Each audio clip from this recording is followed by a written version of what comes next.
ലോകമെമ്പാടും ഇന്ന് പ്രണയദിനം ആഘോഷിക്കുകയാണ്.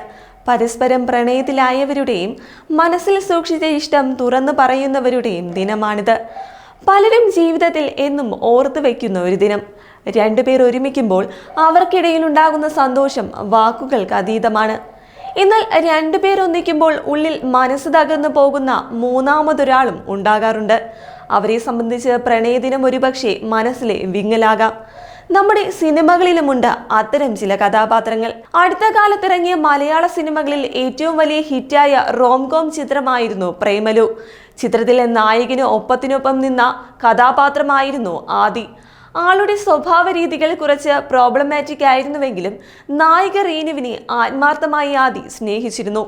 പ്രേമലു OTTയിൽ റിലീസ് ചെയ്ത ശേഷം പലരും ഇക്കാര്യം ചൂണ്ടിക്കാട്ടുകയും ചെയ്തിട്ടുണ്ട്.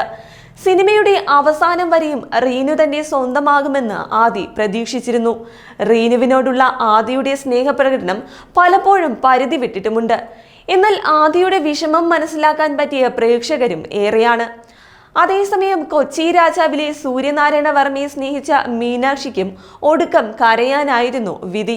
വിവാഹത്തലേന്ന് സൂര്യനാരായണ വർമ്മ പഴയ കാമുകി അശ്വതിയെ തേടി പോകാനൊരുങ്ങുമ്പോൾ മീനാക്ഷി പറയുന്നത്, എനിക്ക് മനസ്സിലാകും നിങ്ങളെയും നിങ്ങളുടെ അവസ്ഥയെയും, പൊയ്ക്കോളൂ എന്നാണ്.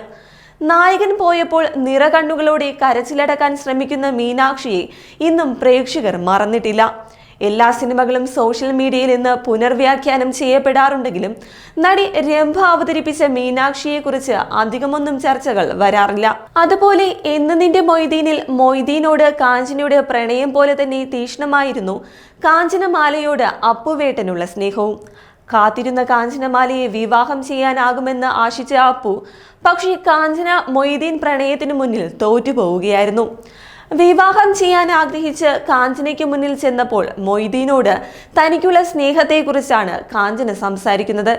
തിയേറ്ററിൽ കാഞ്ചനമാലയുടെ വാക്കുകൾക്ക് വലിയ കയ്യടിയായിരുന്നു അന്ന്. എന്നാൽ ഇന്ന് തകർന്ന അപ്പുവിന്റെ മനസ്സിനെ മനസ്സിലാക്കിയവരുമുണ്ട്. കാഞ്ചനയെ മൊയ്തീനേക്കാളും സ്നേഹിച്ചത് അപ്പുവേട്ടനാണെന്നാണ് പ്രേക്ഷകരിൽ പലരുടെയും അഭിപ്രായം. ടൊവിനോ തോമസ് ആയിരുന്നു ചിത്രത്തിൽ അപ്പുവായി എത്തിയത്. അതേസമയം പുതിയ തലമുറകളുടെ ഭാഷയിൽ ബെസ്റ്റികളായിരുന്നു നിറത്തിലെ എബിയും സോനയും. നിഴൽ പോലെ ഒപ്പം നടന്ന് വളർന്നവർ. മനസ്സിനുള്ളിലെ പ്രണയം ആദ്യം തിരിച്ചറിയുന്നത് എബി ആയിരുന്നു.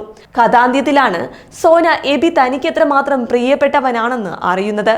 എന്നാൽ ഇവരുടെ പ്രണയം പുറത്തു വരാൻ വൈകിയതുകൊണ്ട് വേദനിക്കപ്പെടേണ്ടി വന്ന രണ്ടുപേർ നിറം സിനിമയിലുണ്ട്, വർഷയും പ്രകാശ് മാത്യുവും.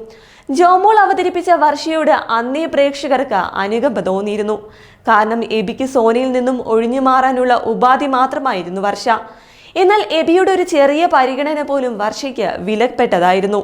എബിക്കൊപ്പം ഒരു ജീവിതം സ്വപ്നം കണ്ടുകൊണ്ടിരിക്കെയാണ് എബിയുടെ മനസ്സ് മുഴുവൻ സോനയാണെന്ന് വർഷ അറിയുന്നത്. അന്ന് വർഷ ഉള്ളിലെ വിഷമം ഒതുക്കി പറയുന്ന വാക്കുകൾ പ്രേക്ഷകരെ ഏറെ തൊട്ടു. കൊടുക്കുന്നതൊന്നും ആരും എനിക്ക് തിരിച്ചു നൽകില്ലല്ലോ എന്ന വർഷയുടെ വാക്കുകൾ പ്രേക്ഷകർ ഇന്നും മറന്നിട്ടില്ല. അതേസമയം പ്രകാശ് മാത്യുവിനെ കുറെ കൂടി പ്രേക്ഷകരെ മനസ്സിലാക്കുന്നത് ഇന്നത്തെ കാലഘട്ടത്തിലാണ്. കാമുകിമാരുടെ ബെസ്റ്റികൾ ശല്യമായ പല യുവാക്കൾക്കും പ്രകാശ് മാത്യുവിനെ ഇന്ന് മനസ്സിലാക്കാം. സോനയ്ക്കൊപ്പം സംസാരിച്ചിരിക്കവേ എബി വന്നതിലെ ദേഷ്യം ഒരു ഘട്ടത്തിൽ പ്രകാശ് മാത്യു പ്രകടിപ്പിക്കുന്നുമുണ്ട്. അന്നത്തെ പ്രേക്ഷകർ പ്രകാശ് മാത്യുവിനെ വില്ലനെ പോലെയാണ് കണ്ടതെങ്കിലും ഇന്ന് ഈ ഡയലോഗിലെ പ്രകാശ് മാത്യുവിന്റെ അമർഷം പലർക്കും മനസ്സിലാകുന്നുണ്ട്. എന്തായാലും ക്ലിക്ക് നൗവിന്റെ പ്രേക്ഷകർക്ക് പ്രണയ ദിനാശംസകൾ.